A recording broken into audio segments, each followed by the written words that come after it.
Donc, c'est un grand plaisir d'être avec vous aujourd'hui pour parler d'un sujet qui me passionne, c'est-à-dire la traduction littéraire et aussi le travail de recherche et le travail de création littéraire.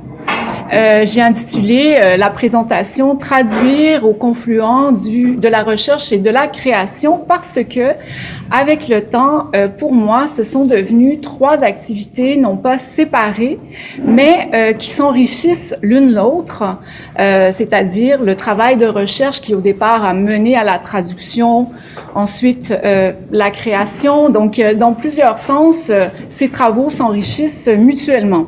Et aussi, en traduisant, on apprend, je crois, à devenir meilleur écrivain, meilleur auteur.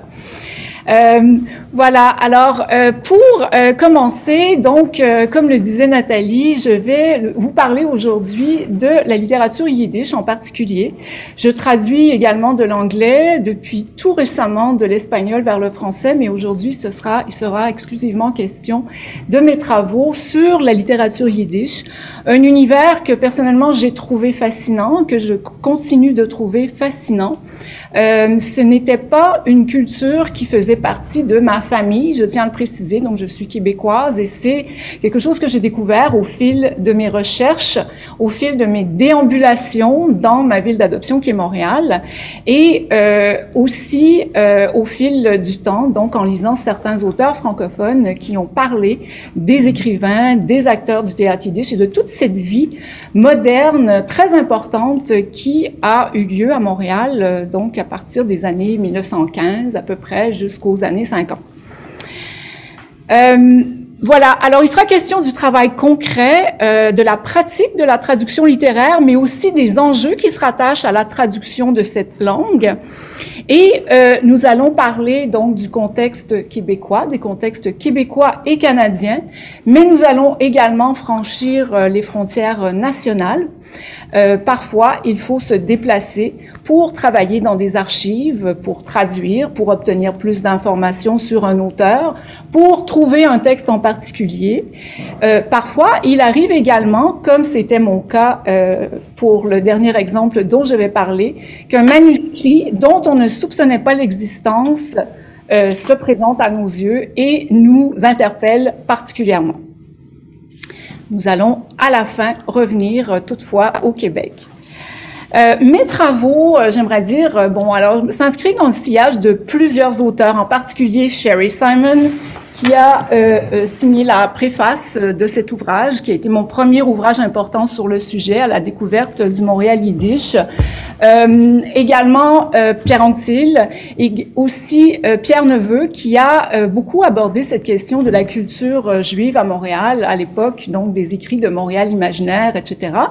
Il y a aussi une parenté avec des auteurs que je lisais quand j'étais étudiante, comme par exemple Régine Robin, la Québécoite, qui nous faisait voyager dans cette diaspora montréalaise et découvrir un peu de yiddish à travers son roman, elle avait elle-même aussi traduit déjà du yiddish, et je dirais même par affiliation aussi avec quelqu'un comme Naïm Katan, qui n'était pas de cette filiation donc de langue et de culture yiddish bien sûr, mais qui a en tant que personne arrivée au Canada, qui a contribué très fortement à établir des liens entre les communautés francophones et juives à une certaine époque et aussi à promouvoir la traduction littéraire au Canada. Donc à la fois du français vers l'anglais, de l'anglais vers le français. Donc, j'enchaînerai tout de suite avec une question. Qu'est-ce que la traduction littéraire? Donc, vaste question. Il y a plusieurs réponses que l'on peut donner. Par exemple, on peut dire que c'est une pratique, c'est un acte qui crée du discours, du sens et une forme.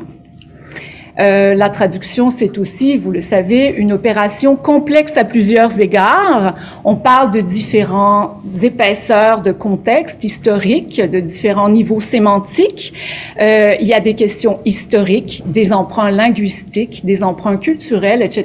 Donc, tout un univers de référence auquel il faut être très, très attentif quand on traduit certains textes. La traduction permet d'ouvrir des espaces de dialogue, elle valorise la diversité et l'inclusion, et en ce sens, elle offre une réponse au repli sur soi, à l'isolement culturel, des problématiques qui sont vraiment d'actualité.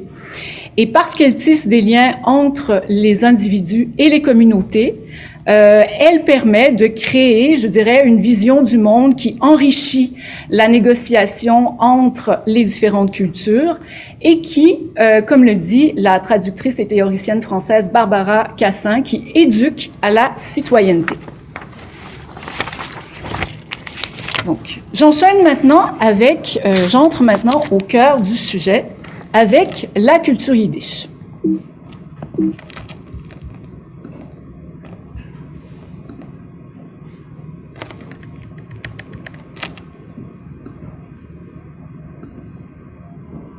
Alors, normalement, il y a un peu de son sur cette diapositive. Attendez.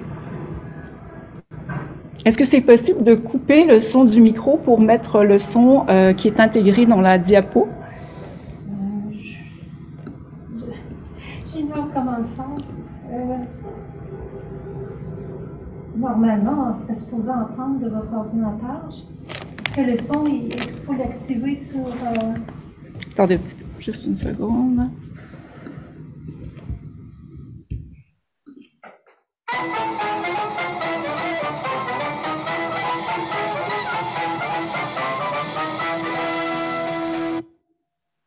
Ah, pardon, c'est quand je le mets en plein écran que ça ne fonctionne pas. Je recommence, excusez-moi.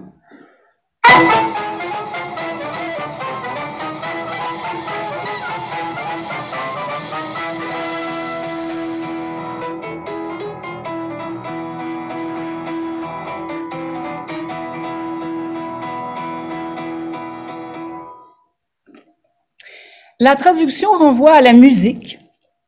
Il s'agit aussi de rendre dans une langue cible une voix, une mélodie, un rythme, une forme, un esprit et même une culture. En ce sens-là, on est très proche ici de la création littéraire. La musique que vous venez d'entendre ici vous donne une idée de ce qui se trouve au cœur de la culture yiddish. On pense à son rythme dynamique, à ses tonalités dramatiques avec les élans de violon et à son oscillation entre l'humour et la tragédie. Alors, on vient d'entendre une brève introduction musicale. Il s'agit du début de la pièce Tati un Mama Tanz, qui est jouée par un groupe de musiciens québécois, Octopus. Octopus qui se spécialise donc dans un répertoire couvrant les musiques de l'Europe de l'Est jusqu'à la musique québécoise, par exemple jusqu'à Félix Leclerc. Et on voit ici donc sur cette diapositive une machine à écrire Remington. Donc une machine à écrire, c'est un objet qui est familier pour la plupart d'entre nous, sinon pour tous, même si c'est considéré aujourd'hui comme un instrument d'écriture ancien. Et quand on regarde les touches, si vous voyez bien, on peut voir l'alphabet hébraïque. C'est une machine à écrire de langue yiddish. On se trouve ici au seuil d'un monde littéraire face auquel la plupart d'entre nous, on se sent perdu. C'était aussi mon cas quand j'ai commencé à m'intéresser à ce sujet. On se sent perdu parce que, par comparaison avec les langues latines, ces caractères renvoient donc à la langue yiddish qui sont ancrés dans la culture européenne, tout en étant fortement associés à la tradition juive. Et j'ai choisi cette première diapositive parce que je trouve qu'elle rend compte des différentes couches d'interprétation et d'histoire auxquelles on est confronté quand on traduit la langue et la littérature yiddish. Cette image, elle est importante parce que on y retrouve à la fois le familier et l'étranger. Donc, le familier, la machine à écrire, et l'étranger, ces caractères qui nous annoncent donc une langue et une littérature qui s'est inscrite dans l'espace québécois, mais dont nous avons longtemps ignoré les tenants et les aboutissants, si l'on veut. Donc pour moi, lors de mes premiers contacts avec cette langue, cet univers, qu'on parle de traduction aussi de musique et de musicalité. Comment rend-on un texte de la langue d'origine à la langue cible? Plusieurs traducteurs et théoriciens de la traduction ont longuement discuté sur le sujet et ce qui ressort, entre autres, et j'aimerais en discuter avec vous après ma présentation, je pense que ce sont des éléments vraiment intéressants, il s'agit de trouver un équivalent. On ne peut pas très souvent faire de traduction littérale d'une langue à une autre. Qu'est-ce qu'on fait en poésie? Qu'est-ce qu'on fait? Il y a des métaphores, des expressions qui sont vraiment typiques d'une langue et d'une culture. Comment on va les rendre dans notre propre culture? C'est tout un travail qui fait appel, je dirais, à l'inventivité du traducteur. La question aussi de l'intuition et de l'autorité, c'est quelque chose que j'ai beaucoup entendu chez des traductrices contemporaines qui traduisent, chez des traducteurs aussi, de différentes langues. L'intuition, donc jusqu'où est-ce qu'on va se laisser guider par sa propre intuition quand on traduit un texte? Et à partir de quel moment va-t-on se donner l'autorité ou prendre la responsabilité de rendre ce texte d'une langue d'origine dans la langue cible et en assurer la signature. La traduction, on dit souvent qu'il faut d'abord accepter de se perdre dans le texte, de se perdre dans un certain univers de référence pour mieux s'y retrouver. Ça rejoint beaucoup la pensée de Walter Benjamin dont je vais parler dans quelques instants. C'est aussi, disent certains, une forme de danse entre le traducteur et le texte qui s'installe. Il y a parfois une sorte de vertige ou, dans le cas qui nous occupe ici, pour moi, c'était aussi une forme de sentiment océanique face à toutes ces lettres, ces caractères hébraïques qui dansaient littéralement devant moi et dont je ne comprenais rien au départ. Et il s'agit aussi de trouver un chemin, souvent après l'avoir perdu.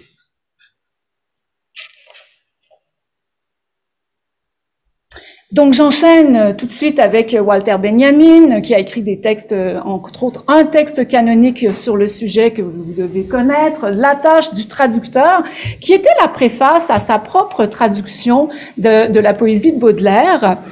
Walter Benjamin disait dans ce texte que, en fait, il insistait sur le fait que la finalité de la traduction n'est pas la communication.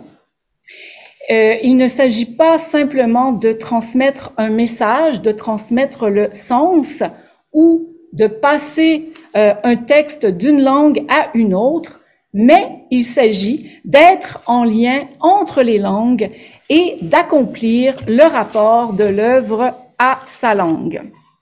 Donc, c'est quelque chose qui dépasse le simple acte de transcription d'une langue à une autre. Il disait également une chose, il écrivait également une chose extrêmement importante, un bon traducteur doit aussi faire œuvre de poète pour recréer un texte original dans une langue donnée. Je vous dis maintenant quelques mots sur la langue yiddish, qui est un univers en soi. Peut-être avant d'entrer dans tous ces éléments, on peut parler de quelques mots de la langue elle-même qui sont passés souvent dans la langue française ou dans la langue anglaise, des expressions très connues. Est-ce que vous en connaissez?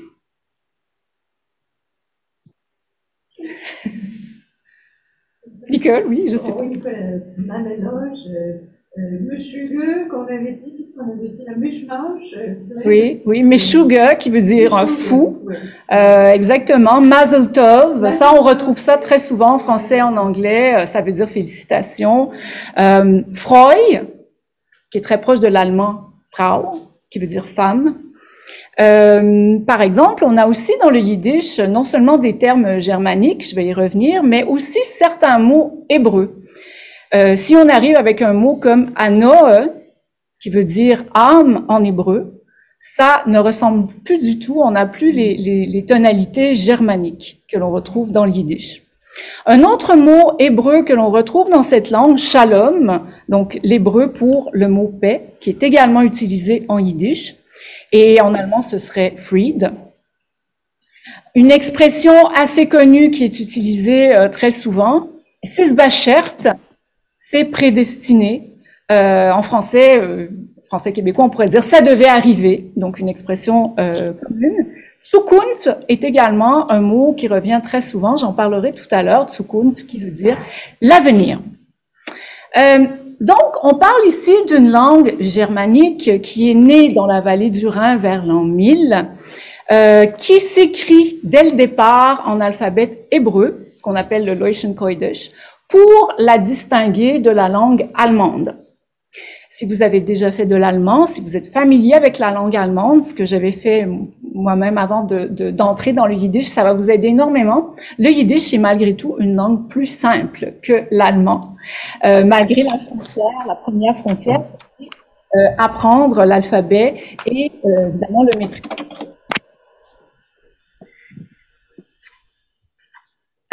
Donc, c'est la langue des Juifs ashkénazes d'Europe. Dans l'histoire moderne, elle est associée aux idées progressistes de la Haskalah. La Haskalah, c'est tout simplement les Lumières juives. Dans la culture française, par exemple, les Lumières avec Voltaire, Rousseau, etc., il y a eu aussi les Lumières juives. Et de grands auteurs ont écrit différents types de textes. Le théâtre était également extrêmement important, de même que le journalisme. Et c'est très important, c'est une langue sans territoire. Bon, une langue qui était celle des Juifs d'Europe de l'Est, qui a toujours migré. Les gens ont toujours émigré, évolué au fil, bon, aussi de différents siècles d'histoire où parfois on était, qui sont liés à la marginalisation, à la paupérisation aussi des Juifs d'Europe. C'est une langue qui est devenue langue de la diaspora et qui a été, avant l'anglais, la langue la plus diffusée dans l'ensemble de la planète. Pour nous, en Amérique, je dis en Amérique, vous allez comprendre pourquoi après, c'est aussi une langue immigrante. Donc, après, donc à la fin du 19e siècle et jusqu'au début du 20e siècle, suivant les différentes vagues de pogroms qui ont eu lieu en Europe de l'Est et en Russie, les populations juives ont décidé massivement d'émigrer vers l'Amérique, un continent neuf, et leur première destination a été New York. La deuxième a été Montréal. Ça, c'est quelque chose qui m'a beaucoup frappé quand je l'ai appris personnellement. Je ne savais pas que Montréal a été le deuxième grand foyer de la culture yiddish en Amérique du Nord. Et fait important, donc, durant l'entre-deux-guerres, dans les années 20, dans les années 30, c'était une langue qui était affichée et parlée couramment dans les grandes artères du centre-ville à Montréal. On pense en particulier, bien sûr, au boulevard Saint-Laurent, qui est comme la colonne vertébrale de l'immigration à Montréal. Une langue qui était donc affichée, parlée. On en a reçu certains échos aussi dans certains textes de Michel Tremblay et d'autres auteurs québécois, Yves Thériault, Aron, etc. Mais c'est aussi une langue qui, comme on le sait, a été décimée par la Shoah. Durant la Seconde Guerre mondiale, parmi les 6 millions de victimes du génocide juif, il y avait environ 5 millions de locuteurs yiddishophones qui ont péri. Donc, on parle d'un continent englouti aussi pour désigner cette langue. Le linguiste Anthony Lerman l'appelle a death-defying language, une langue qui défie la mort. La traductrice du yiddish vers le français, Rachel Hertel, qui a fait des travaux absolument magnifiques, en parle comme étant une langue assassinée. Et de nos jours, donc de nos jours au XXIe siècle, le yiddish est considéré comme une langue en danger. Dans l'Atlas des langues en danger de l'UNESCO, donc cette langue est bien mentionnée. C'est aussi, enfin, une langue et une culture qui permettent de traverser les frontières de l'étranger, donc de la langue elle-même, au familier, l'espace québécois et canadien. Alors, j'ai mentionné Montréal, mais Toronto et Winnipeg ont été également deux autres centres plus petits, mais tout de même importants de la culture yiddish, où on retrouvait des quotidiens, des activités dans cette langue, etc. Donc, j'enchaîne ici avec la ville. La ville, palimpseste et un vecteur de mémoire. Vous retrouvez à la gauche un extrait de manuscrit d'une poète yiddish sur qui j'ai beaucoup travaillé, Rachel Korn, qui était en fait considérée comme une grande poète de cette langue moderniste et la première poétesse de la Galicie. On a aussi dit d'elle qu'elle avait été une poétesse de la nature, ce qui était rare parmi ce corpus, puisque c'est une culture qui est très enracinée dans l'espace urbain, que ce soit en Europe, en Amérique et ailleurs dans le monde. Au centre, donc, les usines de textiles à Montréal. Voici une image qui date donc de l'entre-deux-guerres. Et on sait que les premières vagues d'immigrants, les premiers locuteurs de la langue yiddish, travaillaient très souvent dans les usines et écrivaient de la poésie le soir ou enseignaient la langue yiddish aux enfants, etc. L'idée, donc, que l'espace urbain a un certain pouvoir sur l'imagination renvoie à différentes traditions d'écrivains et de penseurs, de philosophes européens. La théorie sociale, par exemple, qui est développée par des auteurs aussi différents que Max Weber, Georg Simmel et Jane Jacobs, définit la ville comme un ensemble de structures sociales qui favorisent l'individualité et l'innovation, tout en accueillant l'étranger comme un individu qui joue un rôle positif dans ce contexte. Donc, Jane Jacobs parle d'un sidewalk ballet qui se produit donc dans l'espace urbain. Parmi les écrivains, Baudelaire a apprécié ce que la ville offrait en termes de rencontres impromptues sous ses diverses formes, que ce soit la rencontre des espaces, des traces urbaines, ou la rencontre des gens eux-mêmes, et des moments de contemplation et d'illumination qui peuvent se produire lorsque l'on flâne dans une ville. À sa suite, Walter Benjamin est devenu également un flâneur et il a cherché les formes d'expression mystérieuses, troublantes, les juxtapositions de mots et d'expressions ou d'images qui sont devenues la source de nouvelles idées et éventuellement de nouvelles traductions. Et pour d'autres, enfin, incluant les surréalistes français, la vie urbaine trépidante permet aux marcheurs de plonger dans la contemplation et dans la rêverie. C'est comme un dispositif, en quelque sorte, qui est susceptible de créer de nouvelles formes d'expression. Je vous parle de tout ceci parce que dans sa préface à mon premier ouvrage, Sherry Simon mentionnait vraiment toutes ces traditions où elle voyait vraiment ce travail sur le yiddish traduit vers le français s'inscrivant dans ce sillage. Selon Alexinous, certaines villes peuvent être définies comme des palimpsestes urbains à l'image d'un croquis de l'inconscient selon Freud. Ces villes, parmi lesquelles se trouve la Tchernowitz de Paul Celan et la Prague de Franz Kafka, sont façonnées par les cultures transnationales qui s'y implantent, qui les traversent. Ce ne sont pas seulement des villes duelles ou divisées, au sein desquelles deux langues ou deux cultures s'affrontent, mais elles se caractérisent aussi par d'autres espaces plurilingues qui jouent un rôle déterminant dans la géographie imaginaire de ces villes.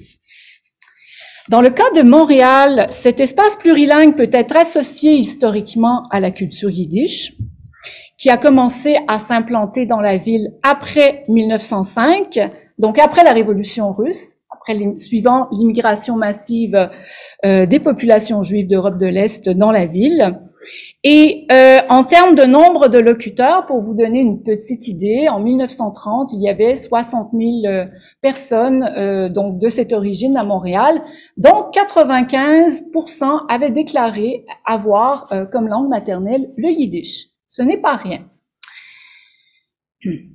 Pendant la première moitié du XXe siècle, la culture yiddish a tracé ses propres chemins dans la ville, Qu'est-ce que j'entends par là? C'est-à-dire qu'en quelques années seulement, on a fondé de grandes institutions, la Bibliothèque publique juive, qui comprenait déjà des collections d'ouvrages dans plusieurs langues quelques années après sa fondation, les réseaux d'écoles, le Congrès juif canadien, etc. Donc, et il y avait également le théâtre yiddish et énormément de rencontres littéraires, donc une vie littéraire et culturelle très, très active. Et à laquelle prenaient part également des artistes et des écrivains qui habitaient à Buenos Aires, en Roumanie, en Russie, etc. Donc une modernité littéraire et artistique vraiment intéressante. Par la suite, avec le nombre de locuteurs en décroissance, parce qu'avec le processus d'assimilation, les nouvelles générations se sont tournées vers l'anglais. Au Québec, par exemple, en Amérique du Sud, ils se sont tournés vers l'espagnol. C'est un processus d'acculturation qui se retrouve très souvent, donc qui est assez habituel. Et la ville est devenue de plus en plus, la ville yiddish est devenue de plus en plus invisible. Ses échos et ses traces se sont effacés progressivement, tout en devenant de plus en plus recouvertes par les autres langues. On parle des langues immigrantes, donc par la suite, évidemment, avec les vagues d'immigration de l'Italie, de la Grèce, etc., le boulevard s'est modifié, la ville s'est modifiée en conséquence. Et sur le long terme, en fait, c'est la traduction qui nous dira quelles sont les langues qui comptent réellement, écrit Sherry Simon. Donc, le yiddish est définitivement l'une de ces langues. Passe ici à la diapositive suivante, Montréal. Montréal, donc une image d'archives tirée des années 50. Ensuite, vous avez une carte de la ville et le nom de la ville en langue yiddish. Et pour ma part, en fait, je dirais que c'est l'étonnement face à ce continent en miniature, face à cette ville souterraine qui a produit une sorte de déclic et qui m'a vraiment incité à voir la ville sous un nouveau jour. Donc non seulement à partir des autres communautés qui avaient habité à partir des années 50, mais sous cet angle particulier. Donc je me suis faite un peu archéologue du passé en sondant les vestiges de l'histoire urbaine, interprète du présent en cherchant à entendre puis à rendre en français les échos, les murmures, le chant de cette langue. À l'époque où j'ai commencé, on parle vers les années 2005, 2004, on avait plusieurs ouvrages aussi qui traitaient donc de la langue yiddish de Montréal, entre autres avec Régine Robin, David Rome, et la très belle anthologie française Le miroir d'un peuple, anthologie de la poésie yiddish de Charles Dobzhansky, venait de paraître quelques années auparavant chez Gallimard. Alors, j'ai consacré mon postdoctorat en fait à cette recherche sur le Montréal plurilingue sous l'angle de la littérature et de la culture yiddish. Et ce que j'ai voulu faire en fait, il faut toujours faire un livre avec sa recherche entre autres au postdoctorat. Je voulais faire un livre qui permettrait à la fois aux universitaires et aux non-universitaires de s'immiscer dans cet univers. Donc, un livre accessible et dans lequel on retrouverait un certain nombre de documents d'archives. Donc, ça a donné cet ouvrage à la découverte du Montréal yiddish que je fais circuler ici. Voilà.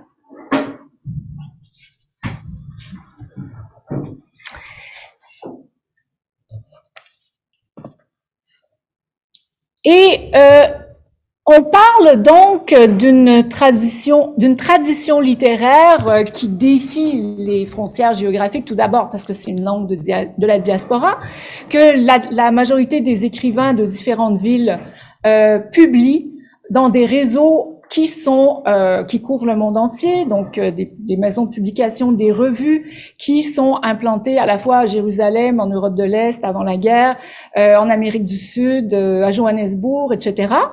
Et à Montréal, il va y avoir aussi certaines revues littéraires qui vont émerger. L'une d'entre elles s'intitulait exactement Montréal. 200 ouvrages au total seront publiés en yiddish à Montréal à partir de 1914 sur les presses du journal yiddish Der Keneder Adler, donc presque au coin, à l'angle du boulevard Saint-Laurent et de la rue du Luth. Et on parle donc un nombre très imposant d'ouvrages publiés. J'exclus ici évidemment les pièces de théâtre, etc. Il y aurait énormément d'autres choses à intégrer aussi. Et des ouvrages aussi de qualité, parce que qui présentent une certaine diversité. Donc de grands écrivains ont élu domicile à Montréal. On parle entre autres de Jacob Isaac Segal, Rachel Korn, je vais vous en parler dans quelques instants, Meler Ravitch, poète yiddish de l'avant-garde à Varsovie. Plusieurs personnes sont venues s'installer ici. Après la Seconde Guerre mondiale, ceux qui sont venus ont permis de renforcer la culture locale en y ajoutant leur savoir-faire et leur réputation aussi a bénéficié à ce milieu et lui a permis de devenir encore très vivant pendant quelques décennies. Sherry Simon parle, bon je la cite beaucoup parce que elle en a parlé dans 2 ou 3 ouvrages, parle de la triangulation des rapports entre les communautés, ce qui s'est passé historiquement. Ce n'est pas inutile de le rappeler, c'est que les immigrants de langue yiddish ont été inscrits dans les écoles protestantes à leur arrivée au Québec. Il y a eu une loi, donc la loi de 1903, qui interdisait en fait à toute personne qui n'est pas de religion catholique de ne pas fréquenter les écoles catholiques, ce qui fait en sorte que la génération suivante s'est assimilée tout de suite à l'anglais. Et c'est donc faire revivre cette langue,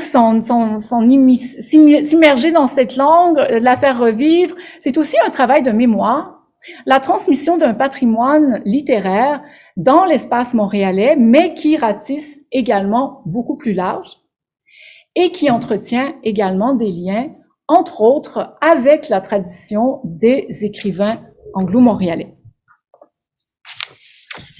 Donc, je vous parle ici de la première génération, très rapidement.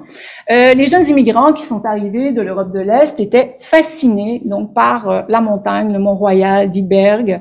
Et on en a fait le titre de plusieurs recueils, le titre d'une revue également. Il y avait un peu cet effet de la montagne avec une croix qui évoquait au loin les collines de Jérusalem. Et aussi le caractère assez, je dirais, entre guillemets, pacifique de cette ville, où on n'avait pas de violence, où on pouvait parler dans une langue juive sans être en proie à toutes sortes, différentes formes de violence verbale, etc. C'est quelque chose qui a beaucoup impressionné ces jeunes immigrants.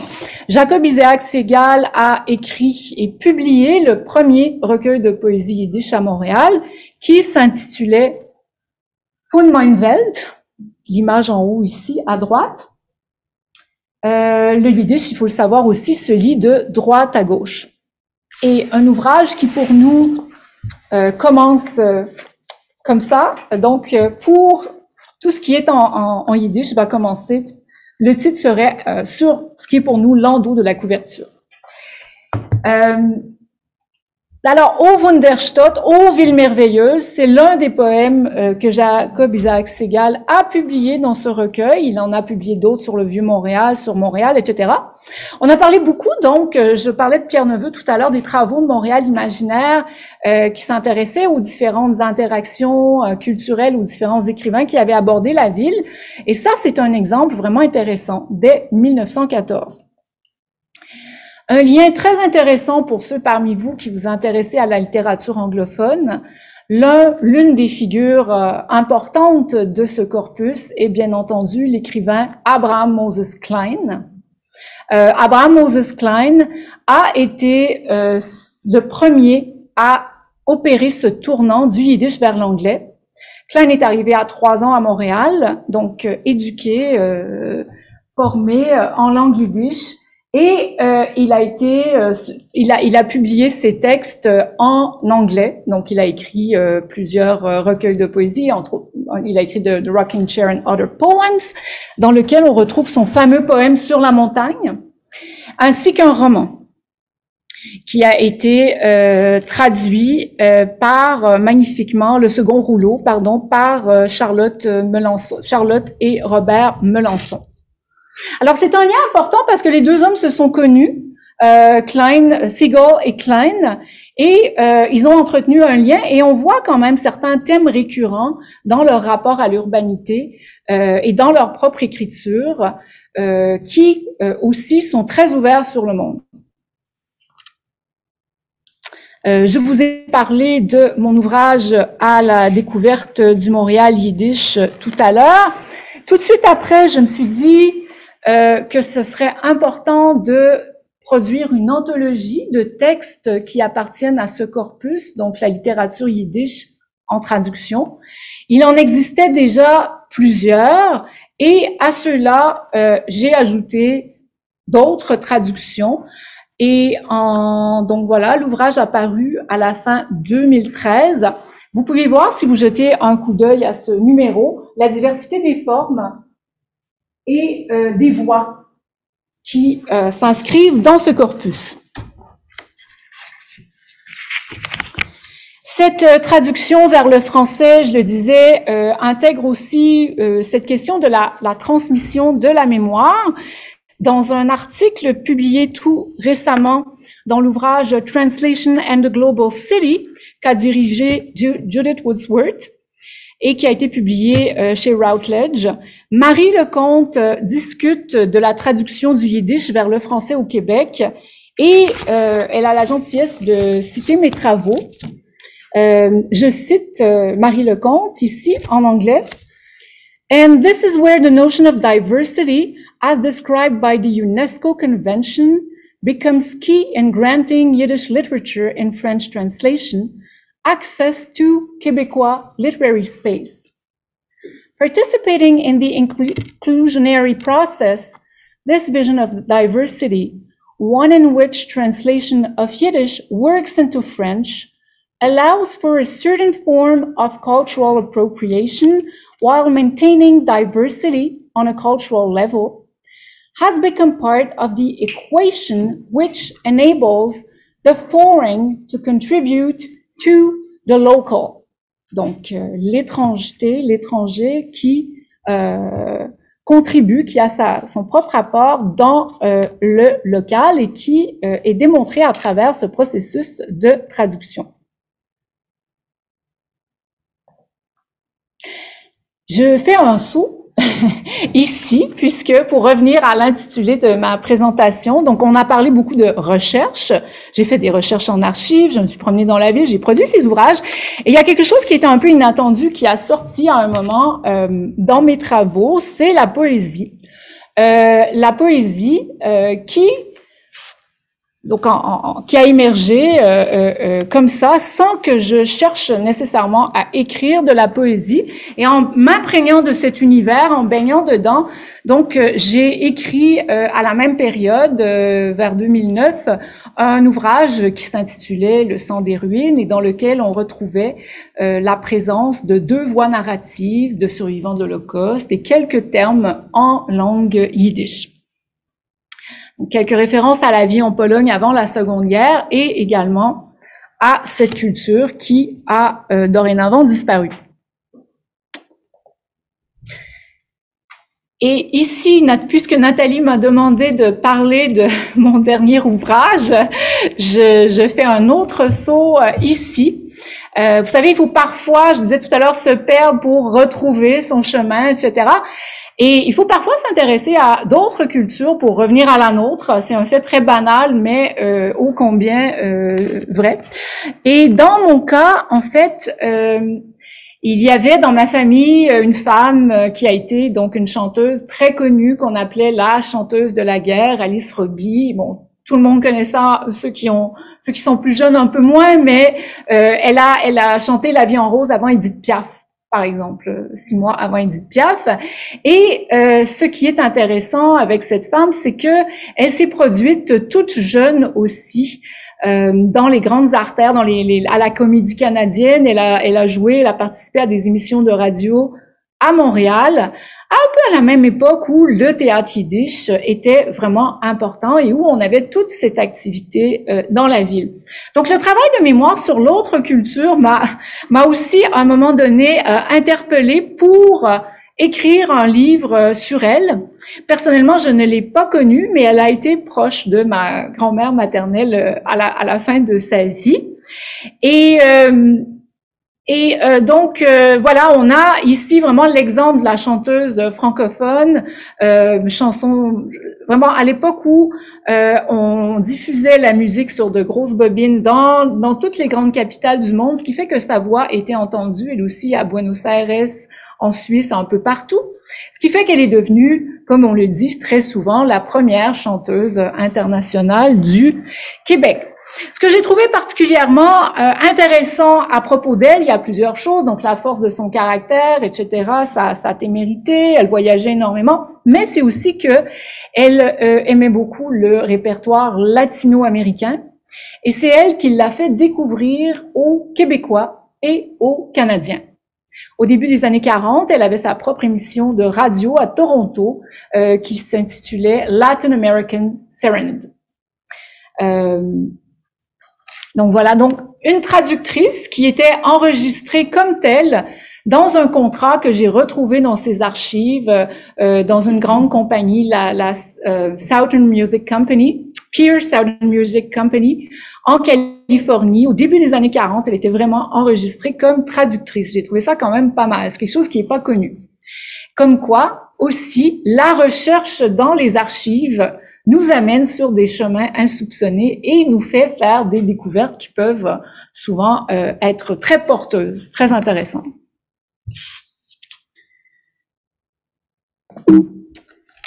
Je passe maintenant à un enjeu de traduction, donc qui fait référence à un texte qui se trouve dans Voix Yiddish de Montréal, Spinoza de Melech-Ravitch, dont j'ai fait la traduction française.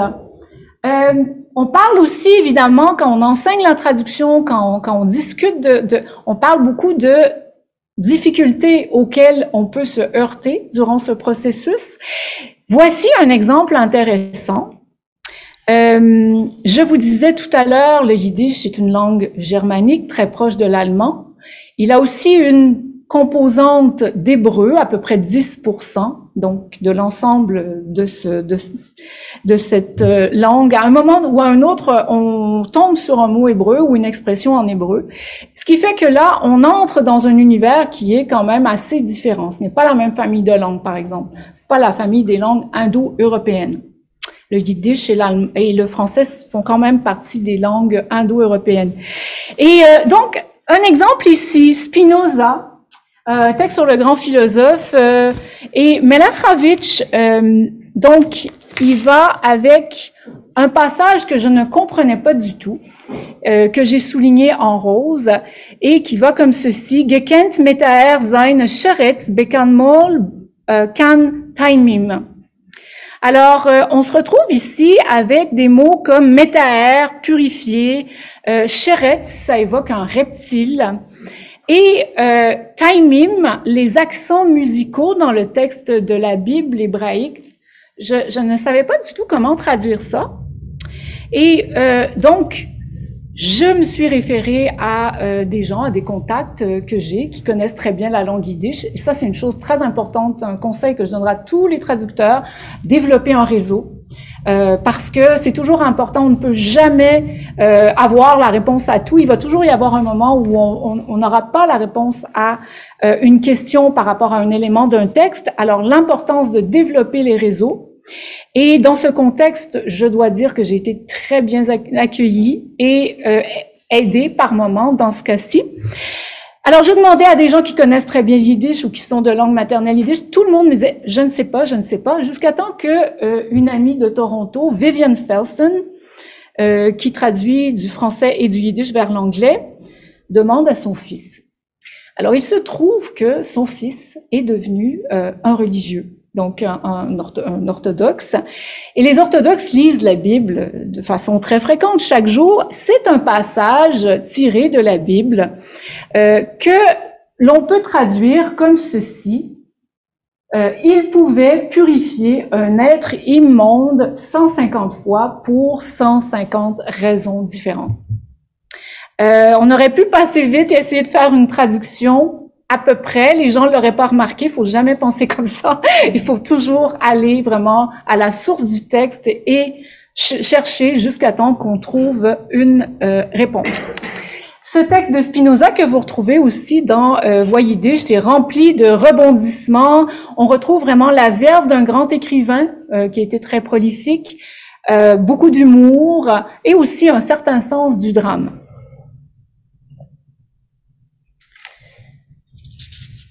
Donc, perdu dans la ville, trouvé dans les archives. Si on reprend avec cette question de l'effacement progressif de la langue dans une ville comme Montréal, comme New York aussi, l'effacement des traces, à quel endroit va-t-on trouver les textes? C'est bien entendu dans les archives. Ici, on retrouve une image très importante à la gauche, donc une image du YIVO Institute for Jewish Research en anglais, Jüdischer Wissenschaftlicher Institut.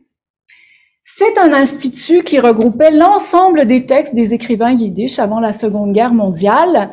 Avec la montée de l'antisémitisme au tout début des années 30, les gens ont compris qu'il fallait déménager leurs archives.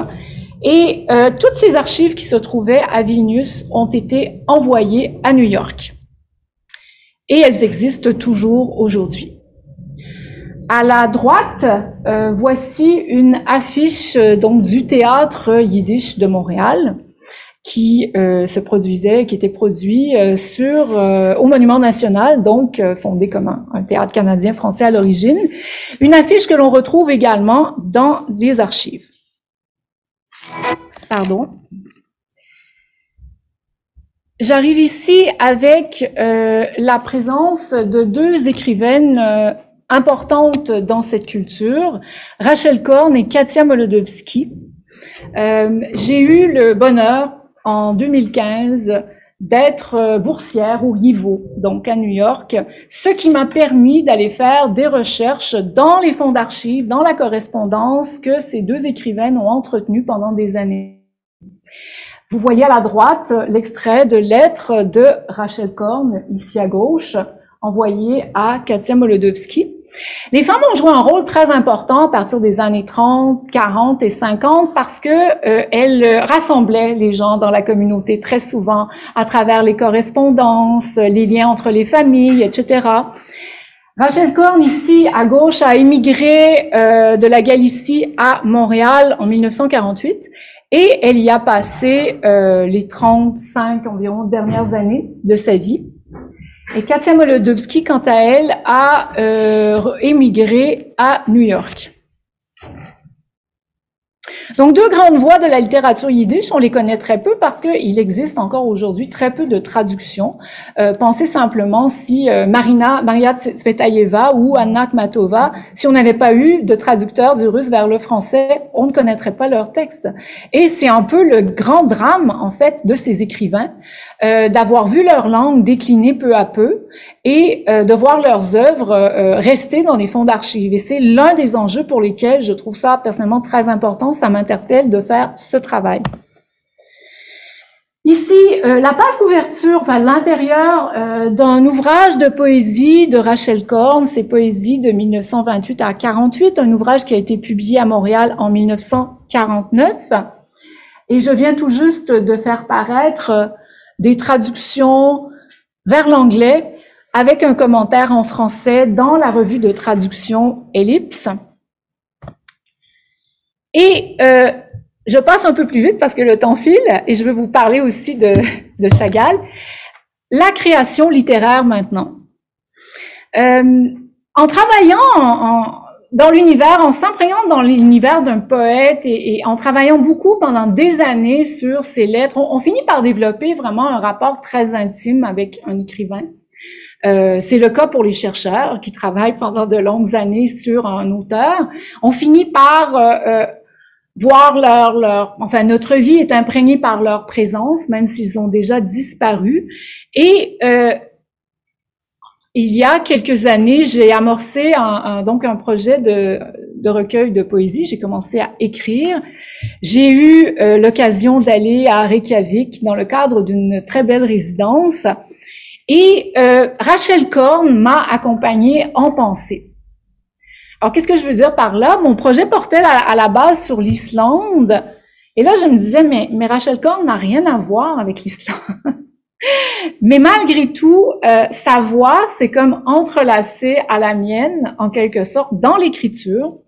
Ce qui fait que dans ce recueil de poésie qui va paraître bientôt, qu'on vient tout juste de finaliser avec les éditrices, les 3 premiers chapitres, en fait, c'est un peu sur les traces de Rachel Korn que je me dirige, en quelque sorte, que le poème, plutôt que la narratrice, que le poème s'ouvre. C'est difficile d'en parler, vous savez qu'on a un livre qu'on vient de terminer, qui est pas encore publié.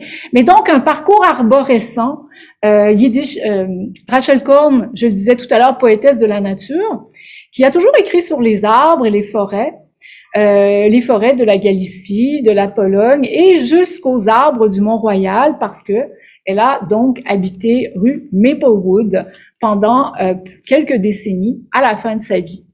Et elle disait, je me tiens dans un temps défolié, comme un arbre nu. Mes amis étaient les arbres, en quelque sorte. Ses amis étaient les arbres. Il faut penser aussi qu'après la grande destruction de tout cet univers yiddish, elle a trouvé en quelque sorte un refuge dans la nature. Vous avez ici un poème de Rachel Korn dans ma traduction française, qui va ouvrir le recueil. C'était l'idée de mon éditrice. Donc, ça s'intitule « De l'autre côté du poème ». Et là, je vous parle du travail concret aussi de création, donc de mise en place d'un livre. On travaille longtemps sur un ouvrage, on a les échos d'un éditeur. Il me dit, mais ce texte irait très bien pour ouvrir ton recueil. J'ai dit, mais alors, ce serait intéressant d'intégrer aussi le poème yiddish à la fin, puisque on commence, ce qui est à l'envers pour nous, donc le texte yiddish commence par la fin. Et du coup, ceci est la première page et cela la deuxième page de mon recueil. Je vous lis quelques lignes peut-être pour vous donner une idée des sonorités. Von jener Seite liegt dieses Sod voran, von den Sod Häus mit streuendem Dach. Es stehen 3 Sosnes und schweigen sich aus, 3 Schomrim auf ständiger Wach. Von jener Seite liegt dieser Vogel voran, ein Vogel bräungel mit a reutlicher Brust. Kommt dort zu fliehen, jeder Winter aufs Neu und hängt wie ein Knosp auf dem nackten Kuss. Etc., etc. Donc, de l'autre côté du poème, il y a un verger, dans le verger, une maison de chaume, etc.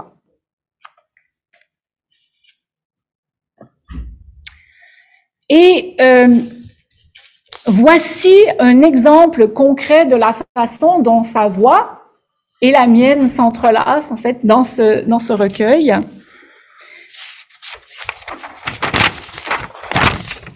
C'est un extrait d'un chapitre qui commence comme ceci.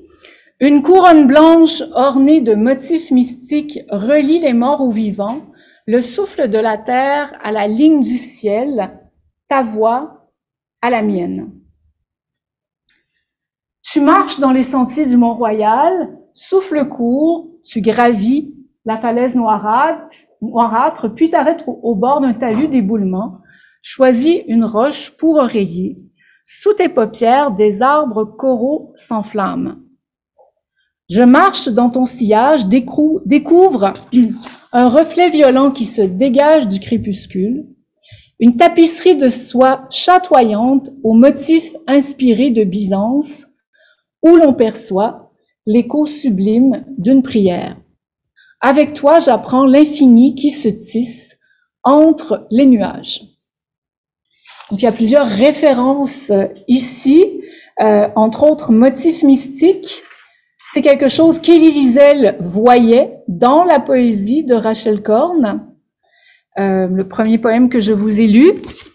On a également donc choisi une roche pour oreiller, une référence au texte biblique, à l'histoire de Job, que Rachel Korn évoque à certains moments dans sa poésie.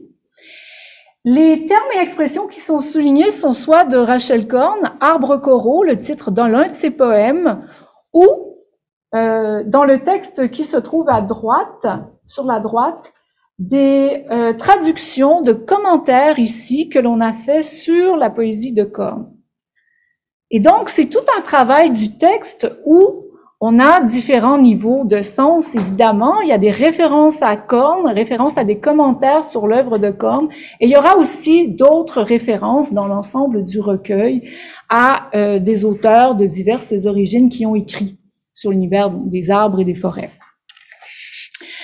Et après avoir écrit ceci, ce que j'ai comme tout à coup, je me suis rendu compte en fait que en écrivant ceci, ça poursuit en un certain sens cette tradition littéraire yiddish où on a le poème yiddish sur la montagne, au départ avec Seagull, ensuite avec A.M. Klein, et là maintenant on a un nouvel axe, c'est-à-dire la poésie yiddish de Rachel Korn, qui s'entrelace au français et qui finalement est intégrée au présent, à la fois à travers, par le biais des traductions et de la création littéraire.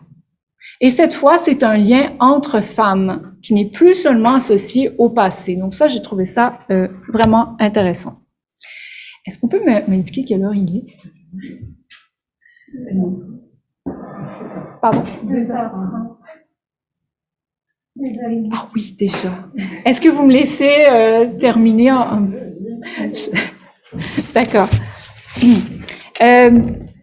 En dernière partie, j'aimerais vous parler très brièvement d'un manuscrit inédit que j'ai découvert dans les archives, manuscrit de Marc Chagall, son autobiographie de jeunesse intitulée Agons. Marc Chagall l'a écrite à l'âge de 35 ans. Et quand j'étais justement invitée au YIVO, j'ai fait mes recherches 3 jours avant la fin de mon séjour. Un événement a eu lieu, Highlights and Treasures of the YIVO Archives, dans lequel on présentait plusieurs documents d'archives de grands écrivains yiddish, et il y avait ce manuscrit de Chagall. Alors, ça m'a tout de suite interpellée, puisque d'après ce que j'avais appris, Chagall, ma vie de Marc Chagall était un ouvrage comme le voulait l'Incipit, traduit du russe par Bella Chagall, qui était son épouse. Alors, en remontant le fil, en faisant toutes les recherches, j'ai découvert avec l'archiviste également, que c'est vraiment sa première autobiographie, donc le Tapuscrit.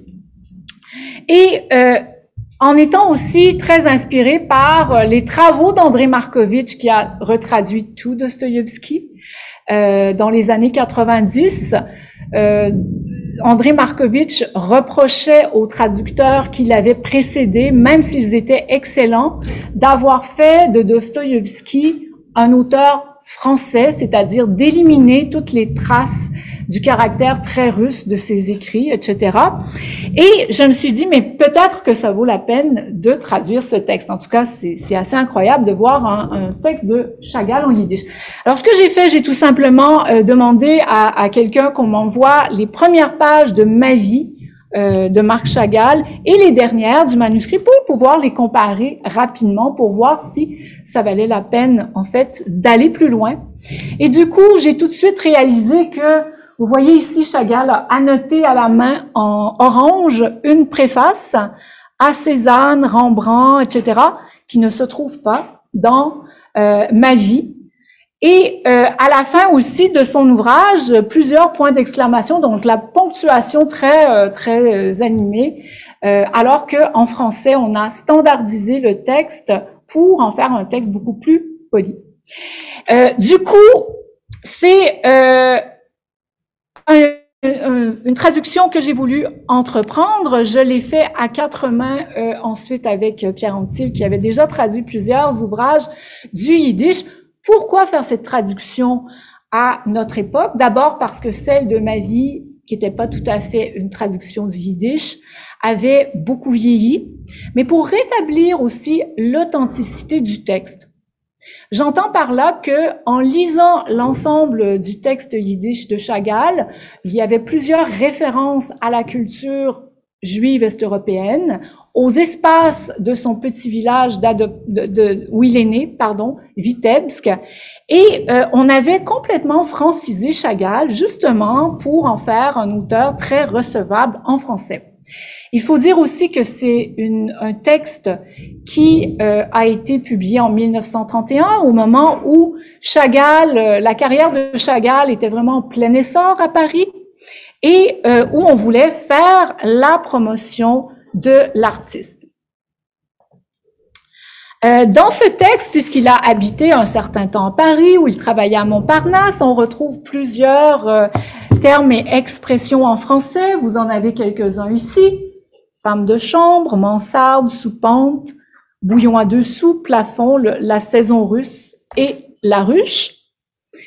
Maintenant, quelques distorsions qu'on a découvert en traduisant le texte. Vous savez, en Europe de l'Est, au début du 20e siècle, on mange des bagels le matin. Alors, dans la traduction française, on avait un croissant. C'est pas tout à fait la même chose. Il n'y avait pas de croissant à Vitebsk dans les années 20. À un moment, il est question de la maisonnée de son grand-père, Heiskele en yiddish. Donc, voici à quoi pouvait ressembler une maisonnée en Europe de l'Est à cette période. Et on retrouve dans le texte français ces appartements, donc au sens des appartements parisiens, haussmanniens, etc. Donc là, on a vraiment une distorsion importante. Le charretier de Vitebsk devient en français un fiacre. Donc un fiacre, évidemment, ça ressemble à ceci. Un charretier, c'est quelque chose de beaucoup plus quand même primitif, plus associé au travail de la terre. Sur les berges de la rivière Dvina, devient sur les quais. Alors, beaucoup de différences comme ça qui nous ont incité à faire cette traduction. En plus, j'ai appris qu'il y aurait au Musée des Beaux-Arts de Montréal la grande exposition Chagall, la plus importante au Canada, qui allait avoir lieu, c'était l'année suivante. Donc, à partir de ce moment-là, je me suis dit, ça vaut vraiment la peine, en fait, il faut faire cette traduction. Et nous l'avons réalisée. Donc, c'est une traduction québécoise de Marc Chagall. Voici la revue d'Itsukunf originale dans laquelle le texte a été publié en 1925. Et à la gauche, la traduction du yiddish que nous avons réalisée, Mon univers, autobiographie, et c'est publié chez Fides en 2017. Alors, le manuscrit s'est perdu aussi en Europe pendant un certain temps. Il s'est, en un certain sens, retrouvé au Canada grâce à cette publication. Et j'aime beaucoup le fait qu'il a revoyagé par la suite. L'année dernière, au Musée d'art et d'histoire du judaïsme de Paris, il y a eu une grande exposition sur les peintres de l'École de Paris, dont Chagall, Soutine et Modigliani. Et on a fait une lecture d'une partie de ce texte. Voilà, alors je conclus parce que j'ai déjà pris beaucoup de votre temps. Ces travaux sont absolument passionnants en fait et je voulais partager tout cela avec vous. Donc la traduction, je dirais que quelle que soit la langue d'origine, quelle que soit la langue de départ, toujours une forme de musique à respecter, le rythme, la forme à privilégier vraiment. La traduction permet la diversité et l'inclusion. Je crois aussi que plus il y aura de formes différentes de traduction, plus c'est riche. Nous sommes au Canada. La tradition en traduction littéraire, c'est tout récent. C'est pas comme, par exemple, dans les pays européens, entre autres en France. Traduire aussi des auteurs membres de communautés dites historiquement minoritaires ou de groupes culturels qui ont été marginalisés durant l'histoire permet de leur redonner une place. En ce sens-là, ça peut être perçu aussi comme un acte politique. Leur redonner une place et aussi faire entendre la voix de certains auteurs qui ne seront pas entendus s'il n'existe pas de traducteurs pour s'intéresser à leurs œuvres et les transmettre. Alors, on peut dire que la traduction est une opération complexe. En ce sens, avec une visée humaniste, elle permet de créer des espaces d'échange et de dialogue et par conséquent de tisser des liens entre les sociétés et les cultures.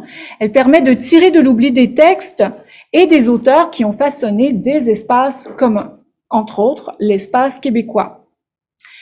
Enfin, la traduction permet aussi parfois de faire œuvre de création, en nous permettant de lire, de voir le monde autrement.